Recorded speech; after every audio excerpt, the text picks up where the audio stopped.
His name is the Word of God.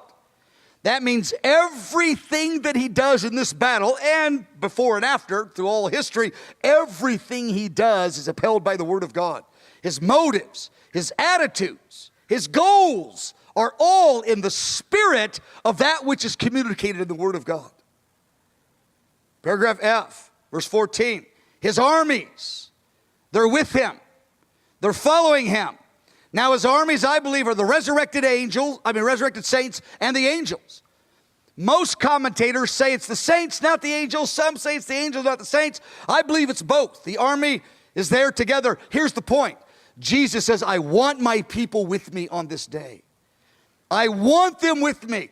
And they will be wearing, paragraph 2, they will be wearing the garments, not just the free garments they get by virtue of being born again as a free gift. The garment, the robe of righteousness, it's more than that. We find out just a few verses earlier in verse 8, Revelation 19, that we will all receive garments according to our obedience and our devotion.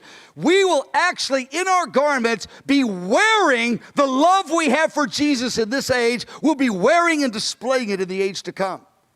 And not only will we be wearing our love, but we will be wearing by those garments the way Jesus felt about the way we loved us, because he's going to give us garments that declare how he felt about the way we loved him. We all won't have the same garments. Yes, we will all have the basic white gown, but there's so much more than that. Paragraph H, top of page 5. Verse 15, there's 3 things he does. He strikes the nations with a sword. He rules with a rod. And there it is, that mysterious concept. He treads the winepress. That's that 200-mile area where he brings all the kings and kills them all the same day. That's what treading the winepress is. This shows us how far he's willing to go for love. Let's go down to paragraph I. Treading the winepress. The most terrifying event of all of natural history. It's the final event of natural history. What happens? He destroys the Antichrist, we'll look at in a moment, and then all the kings are left. All the kings are there. The Antichrist has been destroyed. The kings are going, okay, what now? And it says here, verse 21, all the kings are now killed. What? All 200 plus kings and all their leadership teams are killed. Now, Psalm 110 really develops this. This is King Jesus talking about the Messiah. This is King David writing Psalm 110, talking about the Messiah, King Jesus. Now, David's a king, and he's a warrior king, and he has zeal about this point. I can see David, the warrior king, going, the Messiah, he's far greater warrior king than I am, and he adds this point. Look at what it says. Psalm 110 is about Jesus. Read it in its context. David said, he, the Messiah, will execute the kings on that one day, the day of his wrath. There's 200 plus kings. Verse 6, he will judge among the nations. Look at this. He will fill the places with dead bodies. Now, where did you ever learn that lesson in Sunday school? Jesus is going to fill the land with dead bodies. What? Well, this is the Jesus of Armageddon. He's not so popular in the church. But beloved, we want to be loyal to the Jesus of the Bible, not the Jesus of our church background. Look what David goes on to say. He doesn't just execute the kings, he executes their leadership team. He takes out the Antichrist, the kings and all their leadership team, the heads of all the nations at various levels. They're all there. They go, now what? And they are executed. When I tell that to people, they're just horrified. I thought the death penalty, trust me, Jesus is going to execute the kings of the nations. But this is the God who loves us. He's doing it for love. This is how far he's willing to go. Number 2, this is the 200-mile thing I talked about. John describes this wine press a little bit earlier in Revelation, chapter 14, verse 20.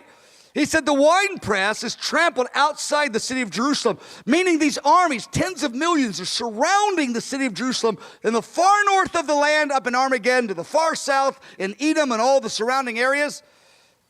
The Jews are being sieged. They're in the city, and they need a liberator. They need somebody to deliver them. John just says it like he sees it. He goes, the winepress is trampled. Now we know it's trampled by Jesus, Isaiah 63. But here's the most graphic, just terrifying concept. The blood came out. It's not grape juice coming out of a 20-foot vat. It's blood coming out of a 200-mile vat. And this blood is up to the horse's bridles. It's 4 or 5 feet deep, depending on how big the horse is. The blood's flowing 3, 4, 5 feet. Like, what? And it flows for 1,600 furlongs, which translates nearly 200 miles. Again, far north, Armageddon, to far south, Eden, that's the 200 miles. That's the wine press. That's the vat. That's the eschatological wine press that Jesus ends natural history with. The Antichrist gathered them in order to exterminate the Jews, get rid of Jesus forever, and have a great spoil. Jesus gathered them to exterminate them, so there's no runaway like the Nazi war criminals that hid away for years. They're all eliminated at the same time, and new government is established in the earth. Now somebody says, well, commentators, this is symbolic, this is poetry, this is not poetry. They go, how could there be 200 miles with 4 feet of blood? Come on, that has to be poetry. Well, number one, the topography of Israel is ravines and valleys and hills. And so it's not like the plains of Kansas, 200 miles, 3 feet deep, evenly distributed blood. That's not what it is. So that's topography, number one. But number two, Ezekiel brings a detail here in chapter 38, verse 22. He says, on that day, the day of Revelation 19, the day of the battle, the Lord will send a flooding rain. The land will be flooded on that day. And the flood will prohibit this flooding rain, many from escaping, although there will be other ways the Lord will prevent that. But the flood mixed with the blood will actually fill the land in all the ravines. It will literally be blood with water and a flood throughout the entire land of Israel. It will be a 200-mile wine press. And Isaiah, I don't have this on the notes, but Revelation 11 tells us there's a drought for 3 years. So this flooding rainstorm comes after a 3-year drought, and the ground can't even absorb the water. It's real. Verse 16, then he sees the name, the ultimate purpose for what Jesus is waging the war, to become the king of all kings, because kings will exist forever. They'll just have resurrected bodies, but they'll still be kings. Jesus will still share the government with his people. They'll be under him, but he's coming as king, as a political and military intervention to remove evil from the planet.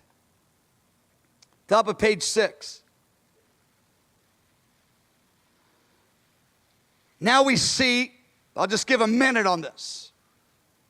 You can read it on your own, the more details. We see 4 aspects of the final battle. Verse 17 of Revelation 19. An angel, under the leadership of Jesus, calls all the birds to a big supper. Now the supper is they're going to eat the bodies of tens of millions of the Antichrist soldiers and drink their blood, and then fly far away. So all the birds are being commanded from, probably from a large region, probably the nations around. Jesus commands, he has power over the birds. They're part of his arsenal, his weaponry. It's a supernatural gathering of birds. Paragraph 2, Ezekiel 39 tells us more about this grand event. It's a literal event. Paragraph B, verse 19. Now the next thing that happens, we see the scope of the hostility and animosity. These kings gathered with all their armies to war against Jesus. That seems impossible. We think it should say to war against Israel. Well, they are warring against Israel, but they're actually warring against a Jewish man that has supernatural power. Now they believe Jesus has supernatural power in the way we believe the